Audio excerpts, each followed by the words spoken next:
Now, after you flipped, right? Was there ever any back channel communication? I fucked up. No, but was there ever like after you flipped, whatever, any like through a lawyer or through somebody, did you ever get any back channel communications like a threat or something like fuck you? No, because I don't think I ever got a threat because I didn't put nobody away for life. Yeah. If you put away somebody away for life, you're always gonna have a threat. Okay, and I did testify in Baldo Amato's case. He got life. Yeah. Bobby Glasses, but they were my scope of that testimony had to do with gambling. Would they have even indicted him on my testimony? No. Yeah. No. Well, there's a question from Johnny Technology.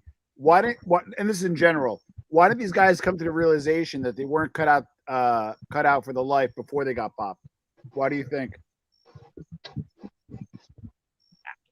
Somebody asked me that today on Facebook. It was kind of crazy. An old friend of mine, he goes, Frankie, we talk about this and that in the life, and they go, we felt that maybe you were not cut up for that, maybe wouldn't, like, because they figured I was a little bit too nice or whatever. Shit, did you see my my arrest record? It's pretty unique. I told them. You want me to put that out? I've done more damage than the mob done since 2010 by themselves. Real quick, let me just jump in here about the arrest. Go ahead, Mo. I'm sorry. Go ahead. Did everybody get into a career and change their? Just because I ratted, now it's easy for them to say, well, you know what? I always thought he was going to be a rat, but you know what? I kept busy. Frank, can I ask you this as somebody from kind of the other side where my family always just kind of took it and shut up? I got a real serious question. So did my family, believe me. Not totally, all due respect. We all rats are like cancer. We all have them in a family. My question for you is, and I know you spoke about this before it ever happened with friends and even back in the schoolyard when we were kids, right?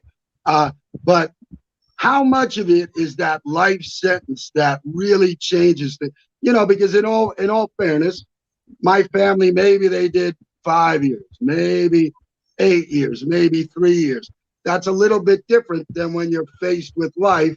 And like Jason said, you have a pocket full of capital, right? Right. Am I up there? No, you're right. You're right. You're absolutely right on that. It changes. A lot changes. It's it's like being on the ICU compared to having a Band-Aid on you. Yeah. You know what I mean? It's of course it changes. Right. What about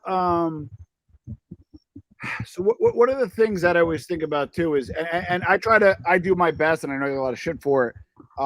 I do interview informants, but I also interview law enforcement. There's some shady stuff that law enforcement has done in some cases, or some guys did flip and they kind of turn out to be the disingenuous or liars after.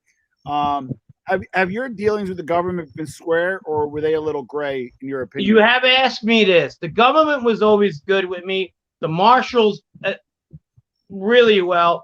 You got to remember, I told you this before. My case produced like not one rat, not two rats, but like 15. Yeah. Wow. The government was like, okay, next. And they compared stories and they cooperated. If you didn't make sense, they kick you out the fucking room. There's one guy I know that was involved in the Sonny Black murder. He tried to go that route, but he was just trying to fucking move the goalpost, if you will. And they told him, we're not taking you. You're just bullshit too much. So, bad example. The case that I was in was a bad example. There was just too many stool pigeons. Okay, Frank, isn't that? But back to like the NYPD, awful. All the occasions I've had with the NYPD, definitely everything you've heard about them, same shit. Just lying, and the ends justify the means. there was one scumbag. He goes on. His name is Ingerson, and I'll put him out because he's a scumbag. And he goes on this like he's been on.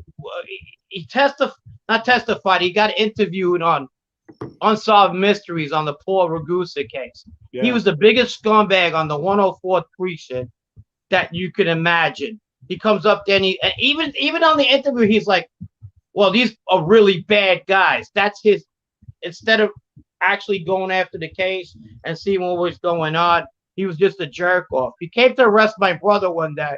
So he's in the basement, and the feds know because I told him. He's in the basement looking through my shit, and he goes to me like this. He goes, hey, I just found this knife. Can you close it for me? The fuck you think? I'm going to close the knife that you want to point my prints on. You fucking scumbag. You're a scumbag. Jesus Christ. Hey Frank, when a guy the NYPD is a bunch of scumbags. When a guy gets popped a lot, right?